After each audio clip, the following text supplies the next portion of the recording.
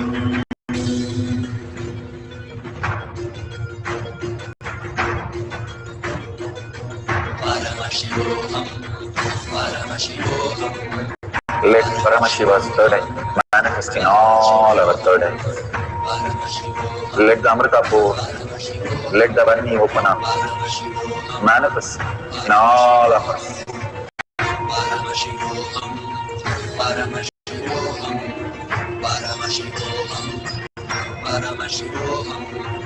Let Paramashiva overflow, manifest the powers in all our third eyes. Om Nithyananda Paramashivam. Om Nithyananda Paramashivam. Om Nithyananda Paramashivoham. Om Nithyananda Paramashivoham. Om Nithyananda Paramashivoham. Om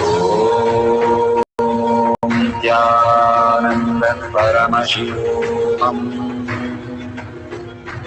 Om Nithyananda Paramashivoham. Om Nithyananda Paramashivoham. Om Nithyananda Paramashivoham. So beautiful.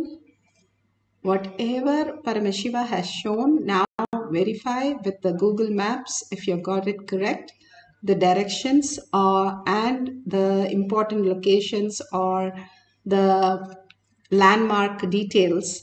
Please go ahead. The Balasans, when they manifest this power, they write down even the addresses or the location details of which house and which number of the house, everything, all the details. So you can go ahead, whatever expresses through you, map it to the Google map and see how you have got it.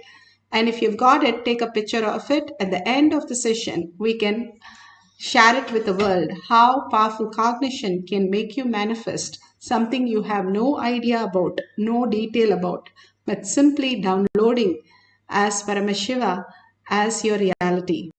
All this is just not the small exercises, but also making us again and again realize that we are Paramashiva. Bhagavan says in each satsang, to manifest power manifestation is because for us to poke holes in our logic. The more and more you manifest, you understand that you are not a logical person. You are not a person. You are divine. You are the ultimate. You are the Brahmanya Bahuputratam, meaning you are the chosen favorite inheritance of the cosmos, who is like a $1 trillion kid. You can write any check and manifest any reality in any dimensions. The beautiful science has been given to us again and again so that we remember we are not just the body or just the mind. And we are pure consciousness, which is manifesting even all the states. The very state which is there in the deep sleep, the dream state, and the waking and awaken, the Turiyatita, all the states is Paramashiva. That is the very core. It's like sun's rays. Our understanding, they are nothing but the sun, and they can manifest all that power of the sun. Each one of us here came down to manifest our reality through the understanding that Paramashiva is real and celebrating Paramashiva and existing as Paramashiva. Now we'll have one more cycle of manifestation of breath dimension, drawing the GPS from one location to the another location, the directions that we can draw. You can write few more directions, the starting point and the ending point, or if your partner is ready to give, that's beautiful. You can start the second cycles. Let's sit straight with the head, neck and spine in a straight line. Remember Paramashiva, Sundareshwara, Ishtadevata like Kala Bhairava or Parashakti